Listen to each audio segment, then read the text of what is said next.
రాజ్యాంగం మార్చే కుట్ర జరుగుతోందని టీజేఎస్సీ అధ్యక్షుడు కోదండరాం ఆరోపించారు. ఈ ఎన్నికలలో ఆ కుట్రలను తిప్పికొట్టాలని కోరారాయన. సింగరేణి కార్మికులకు అన్ని విధాల అండగా ఉంటామని ఇందారం గేట్ మీటింగ్లో కోదండరాం, చెన్నూరు ఎమ్మెల్యే వివేక్ వెంకటస్వామి తెలియజేశారు. బీఆర్ఎస్ అభ్యర్థి కొప్పుల ఈశ్వర్ కార్మికుల కోసం చేసిందేమీ లేదన్నారు వివేక్. మంత్రి పదవి కాపాడుకోవటానికి పనిచేశారు తప్ప సింగరేణి కార్మికులకు ఏమీ చేయలేదన్నారు. కొత్త గనులు రావాలంటే కాంగ్రెస్కు ఓటు వేయాలని వివేక్ కోరారు.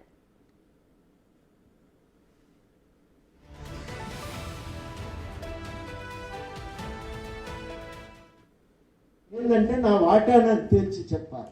నేను గౌరవంగా బతకటానికి సహాయం చేయాలి. ఎందుకంటే అందరం సమానంగా పుట్టలేదు.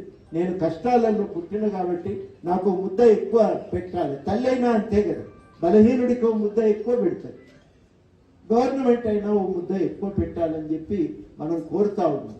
ఆ పెట్టడానికి మనం గట్టిగా అడుగుతా ఉన్నాం. రాజ్యాంగాన్ని మార్చిపారేసి మన అధికారాన్ని తీసేయాలని గవర్నమెంట్ ఆలోచిస్తున్నది. ఇది వాళ్ళకి పంచాయతీ. మనం దీన్ని దాచుకోవలసిన పని లేదు. ఎంత బహిరంగంగా ఎంత స్పష్టంగా చర్చ జరిగితే అంత లాభం. కొత్త గనులు రావాలి అని చెప్పి నేను ముఖ్యమంత్రి గారు చెప్పినాను. సార్ ఇది డిలే అవుతుంది, మనము తొందరగా ఈ టెండర్స్ లో పార్టిసిపేట్ చేసి మనం కూడా గన్నులు తీసుకునే అవసరం ఉంది. ఎందుకంటే ఇప్పుడు కొన్ని గన్నులు మూతపోయే సమయం వచ్చింది. 3-4 సంవత్సరాలలో 3-4 గన్నులు మూతపోతాయి. మరి కార్మికుల సంగతి ఎట్లా? ఎప్పుడైతే కొత్త గనులు వస్తాయో మన ఉద్యోగాలన్నీ కూడా కాపాడుకోవడం జరుగుతుంది.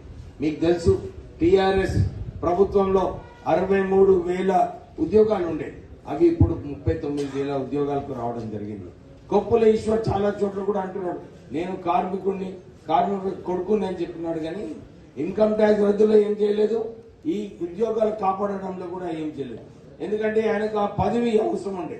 ముఖ్యమంత్రి కేబినెట్ లో మంత్రి పదవి ఉండాలని చెప్పి ఈశ్వర్ గారు ఎప్పుడు ఆలోచనతోనే పనిచేస్తున్నాడు. కానీ ఎప్పుడు కూడా కార్మికులకు ప్రజలకు ఎప్పుడు పనిచేయలేదు. కొత్త గనులు రావాలి.